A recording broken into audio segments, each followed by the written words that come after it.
வணக்கம். நாம் அன்றாடம் பயன்படுத்தும் செல்போன்களில் என்னென்ன பிரச்சனைகள் உள்ளன, என்ன பிராண்ட் வாங்க வேண்டும் என்று சற்று ஆராய்வோம். நமது வீட்டில் டியூப் லைட்டுகள், பல்புகள் சுமார் 1 வருடம் உழைக்கின்றன. 1 வருடத்துக்கு பிறகு ஃபியூஸ் ஆகிவிடுகின்றன. இவைகள் உடைந்து போகாத நிலையில் ஏன் ஃபியூஸ் ஆகின்றன? ஒரு எல்இடி டிவி டிஸ்பிளே சுமார் 3 ஆண்டுகளில் போய்விடுகிறது. பழுதாகாத டியூப் லைட்டுகள், பல்புகள் மற்றும் எல்இடி டிவிக்கள் வந்தால் இவைகளின் விற்பனை பாதிக்கப்பட்டுவிடும் என்பதால் ஒரு குறிப்பிட்ட காலத்துக்கு மட்டுமே உழைக்கும்படி இவைகள் வடிவமைக்கப்பட்டுள்ளன. ஒரு செல்போன் கீழே விழுந்துவிட்டால், அதன் டிஸ்பிளே உடைந்து விட்டால் வேறு டிஸ்பிளே மாற்ற வேண்டி உள்ளது. இவ்வளவு உயர்ந்த தொழில்நுட்பங்களை கண்டுபிடித்த விஞ்ஞானிகளால் உடைந்து போகாத டிஸ்பிளேயை கண்டுபிடிக்க முடியாதா? இதுவும் வியாபார தந்திரமே. இவர்கள் கூட்டாக பேசி அனைத்து செல்போன்களின் டிஸ்பிளேகளும் உடைகிற மாதிரியே வடிவமைத்து இருக்கிறார்கள். குறைந்த வருமானம் உடையவர்களும் வயதானவர்களும் 2G எனப்படும் பட்டன் போன்களை பயன்படுத்துகிறார்கள். இவைகளை உபயோகப்படுத்தி பேச முடியும், FM ரேடியோ கேட்க முடியும். இவற்றில் இன்டர்நெட் வசதி கிடையாது. 25 ஆண்டுகளுக்கு முன் முதலாக இந்தியாவில் 2G செல்போன்கள் அறிமுகப்படுத்தப்பட்டன. அப்போது செல்போன்கள் சிலரிடமே இருந்தது. இப்போது செல்போன்கள் இல்லாதவர்கள் சிலரே உள்ளனர். அப்போது நோக்கியா செல்போன்களே முன்னணியில் இருந்தன. ஒரு நோக்கியா பட்டன் போன் விலை அப்போது சுமார் 5000 ரூபாயாக இருந்தது. விலைவாசி தற்போது சுமார் 10 மடங்கு ஏறிவிட்டது. இப்போது நோக்கியா, ஐடெல், லாவா போன்ற 2G செல்போன்கள் விற்பனைக்கு உள்ளன. இந்த வகை செல்போன்களின் விலை சுமார் 800 முதல் 1500 ரூபாய் வரை உள்ளன. சைனா 2G பட்டன் போன்களின் விலை சுமார் 500 ரூபாயாக உள்ளது. சைனா செல்போன்கள் தரத்தில் குறைவாக உள்ளன. ஒரு காலத்தில் சிறப்பாக செயல்பட்ட 2G சாம்சங் செல்போனின் உற்பத்தியை சாம்சங் கம்பெனி இப்போது நிறுத்திவிட்டது. ஜியோவில் 4G பட்டன் போன்கள் உள்ளன. இப்போது Redmi, Vivo, Oppo, OnePlus 1, Samsung, Motorola, iPhone போன்ற கம்பெனிகளின் 4G மற்றும் 5G போன்கள் விற்பனைக்கு உள்ளன. இவற்றின் விலை சுமார் 6000 முதல் 1 லட்சம் வரை உள்ளன. சமீபத்தில் ஒருவர் 60000 ரூபாய்க்கு ஒரு புதிய மாடல் உயர் ரக சாம்சங் செல்போன் வாங்கினார். சில நாட்களில் அந்த செல்போன் கீழே விழுந்து அதன் டிஸ்பிளே உடைந்து விட்டது. டிஸ்பிளே மாற்ற சாம்சங் சர்வீஸ் என்று விசாரித்த போது அந்த டிஸ்பிளே மாற்ற 30000 ரூபாய் கேட்டார்கள்.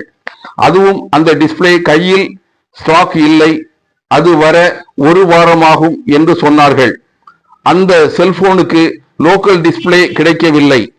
அவர் அந்த செல்போனை ஓரம் கட்டிவிட்டு 20000 ரூபாயில் ஒரு 5G ரெட்மி செல்போன் வாங்கிவிட்டார்.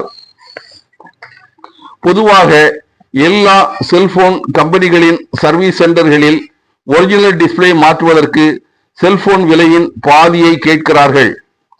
செல்போன் விலையின் சுமார் 5இல் 1 பங்கை கொடுத்து மார்க்கெட்டில் கிடைக்கும் சைனா டிஸ்பிளே குறைந்த விலையில் மாற்றிவிட முடியும். சைனா டிஸ்பிளே தரம் ஒரிஜினல் டிஸ்பிளேயை விட குறைவாக இருக்கும். செல்போன்களுக்கு 1 வருடம் கேரண்டி உள்ளது. கீழே விழுந்து டிஸ்பிளே உடைந்தாலோ, தண்ணீரில் விழுந்து செல்போன் பழுதாகிவிட்டாலோ கேரண்டி கவர் ஆகாது. செல்போன் சர்வீஸ் சென்டர்களில் கேரண்டி பீரியடில் சாதாரண குறைகளை இவர்கள் நிவர்த்தி செய்து தருகிறார்கள். இப்போது ஆன்லைனில் செல்போன்கள் விற்கப்படுவதால் பழுதாகும் செல்போன்களை சர்வீஸ் சென்டருக்கு கொண்டு செல்லும் போது அவர்கள் பில் கேட்பதில்லை. செல்போனில் நாம் சிம் கார்டு போட்டவுடன் அது கம்ப்யூட்டரில் பதிவாகிவிடும். அதிலிருந்து 1 வருடம் கேரண்டி பீரியட் கணக்கிடப்படுகிறது. ஐபோன்களின் விலைக்கு ஏற்ப அதன் தரமும் கேமராவின் தரமும் சிறப்பாக உள்ளது. ஆனால் ஒரு சாதாரண ரெட்மி செல்போனில் உள்ள வசதி ஐபோனில் இல்லை. ஐபோன் யூசர் ஃப்ரெண்ட்லி செல்போன் அல்ல. சாம்சங் செல்போன்களின் வடிவமைப்பு சிறப்பாக உள்ளது. ஆனால் அதில் தொழில்நுட்ப கோளாறுகள் வரும்போது இப்போது பல சிரமங்களை சந்திக்க வேண்டியுள்ளது. சாம்சங் நிறுவனத்தின் அங்கீகரிக்கப்பட்ட விற்பனை நிலையங்கள் நாடு முழுவதும் காணப்படுகின்றன. சாம்சங் செல்போன்களின் விற்பனை தற்போது கணிசமாக குறைந்துவிட்டது. சென்னையில் வள்ளூர் கோட்டம் அருகே சுமார் 30 கவுண்டர்களுடன் கூடிய ஒரு பெரிய சாம்சங் சர்வீஸ் சென்டரை சமீபத்தில் மூடிவிட்டார்கள். 2000 ஆண்டு வாக்கில் 2G விற்பனையில் கொடிகட்டி பறந்த நோக்கியா கம்பெனியின் தற்போதைய நோக்கியா 4G 5G போன்களின் விற்பனை அதள பாதாளத்துக்கு சென்றுவிட்டது. டிஸ்பிளே உடையாத ஒரு செல்போனை ஒரு செல்போன் கம்பெனி கொடுத்தால் அதை 1 லட்சம் என்ன 2 லட்சம் ரூபாய் கொடுத்து கூட வாங்கலாம்.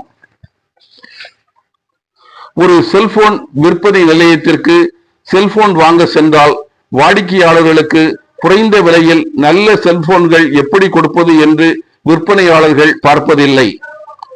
வாடிக்கையாளர்களை எப்படி ஏமாற்றி பணம் சம்பாதிக்கலாம் என்றுதான் பார்க்கிறார்கள். செல்போன் விற்பனை நிலையத்துக்கு சென்றவுடன் விலை அதிகமான செல்போன் தான் உயர்ந்தது என்ற மனநிலையை வாடிக்கையாளர்களிடம் உருவாக்கி ஏமாற்றி விடுகிறார்கள். அதிக விலையில் செல்போன்கள் வாங்குவதை தவிர்க்க வேண்டும். ஏனெனில் அவைகளின் டிஸ்பிளே உடைந்தாலோ பழுதுகள் ஏற்பட்டாலோ மன உளைச்சலை ஏற்படுத்தும். குறைந்த விலையில் தரமான செல்போன்கள் வாங்க வேண்டும். ஸ்டோரேஜ் அதிகம் உள்ள செல்போன்கள் மற்றும் ரேம் அதிகம் உள்ள செல்போன்கள் அதிகமாக ஹேங் ஆகாது.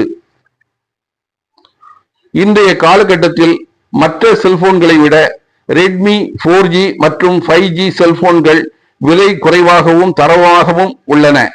இந்தியாவில் இப்போது அதிகம் விற்பனையாகும் ரெட்மி செல்போன்கள் தான். ரெட்மி செல்போன் யூசர் ஃப்ரெண்ட்லி செல்போனாக உள்ளது. இவற்றில் ஃபாஸ்ட் சார்ஜிங் வசதி உள்ளதால் சுமார் 45 நிமிடத்தில் 100% சார்ஜ் ஆகிவிடும். ரெட்மி செல்போன்களை குறைந்த விலையில் அமேசான், பிளிப்கார்ட் போன்ற நிறுவனங்களில் ஆன்லைனில் எளிதாக வாங்கிவிட முடியும். ரெட்மி செல்போன்களின் உதிரி பாகங்கள் மார்க்கெட்டில் குறைந்த விலையில் எங்கும் கிடைக்கின்றன. செல்போன்களை அதற்கு ஏற்ற கவரை கடையில் வாங்கி போட்டு பயன்படுத்த வேண்டும். மூடும் வசதி கொண்ட பிளிப் கவர்களை செல்போன் டிஸ்பிளே உடையாதலிலிருந்து பாதுகாக்கும். ஒவ்வொரு செல்போனின் டிஸ்பிளேயை பாதுகாக்க டெம்பர் கிளாஸ் அவசியம் ஒட்ட வேண்டும். இந்த வீடியோ உங்களுக்கு பிடித்திருந்தால் லைக் பண்ணுங்க, ஷேர் பண்ணுங்க, சப்ஸ்கிரைப் பண்ணுங்க. நன்றி.